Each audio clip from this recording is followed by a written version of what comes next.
The Principal Book of Won Buddhism. Part 3, Practice. Chapter 13, The First Dharma Words. A. The Essential Dharmas on Self-Cultivation. 1. Devote yourself to the business of learning, as appropriate to the times, so that you prepare yourself in all kinds of knowledge. 2. Through cultivating the spirit, achieve peace of mind in keeping your proper bounds. Do not neglect what is right, even in situations involving joy or anger, sorrow or happiness. 3. By inquiring into both human affairs and universal principles, analyze the false and spurious as well as the factual and true and adjudicate correctly right and wrong, benefit and harm.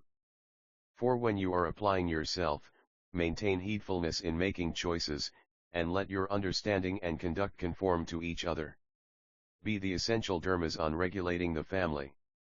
1. Secure an appropriate occupation and adequate food, clothing, and shelter. Emphasize frugality and thriftiness by comparing each day your income and expenditures. 2. Heads of the households should not neglect widening their experience and knowledge, the education of their sons and daughters, or their duty to care for their elders and to guide their juniors.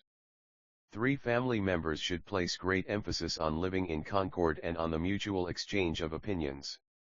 4. Inwardly, one should have moral teachers and friends who clarify principles of the mind. Outwardly, one should obey a government that clarifies rules. 5. You should be heedful to examine what kinds of hopes or methods have brought happiness and ruin to all families in both past and present. See the essential dharmas regarding how the strong and the weak may evolve. 1. If we were to explain the general import of strong and weak, strong is that which wins in any situation, while weak is that which loses. Because the strong achieve their goal of strength through the weak and the weak gain strength through the strong, both depend on and base themselves on each other and they can thus be either friendly or unfriendly. 2. The way for the strong to remain strong forever is for the strong, when using their strength toward the weak, to have the weak become strong by treating them according to the dharma of mutual benefit. The way for the weak to become indisputably strong is to take the strong as their guide and, however much hardship and suffering they must endure, continue to progress until they move from the position of the weak to the position of the strong. If the strong merely go on taking advantage of others without thinking how the strong may remain forever strong and how this strength could degenerate into weakness, then no matter how strong they may be, they inevitably will become weak.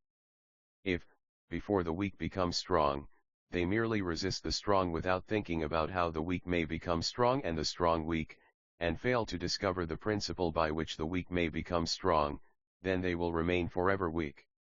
D. The essential dharmas for preparation as leaders. 1. Leaders should be more knowledgeable than the led. 2. Leaders should not lose the confidence of the led. 3. Leaders should not exploit the led. 4. Leaders should assess their knowledge and conduct in all situations.